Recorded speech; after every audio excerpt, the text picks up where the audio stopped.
अष्टलक्ष्मी मम ग्रहे धनं पुरय पुरय नमः।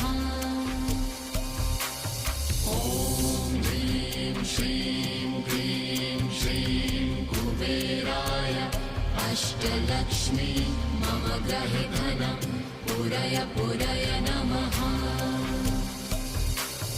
ॐ ह्रीं श्रीं क्लीं श्रीं कुबेराय अष्टलक्ष्मी मम ग्रहे धनं पुरय पुरय नमः।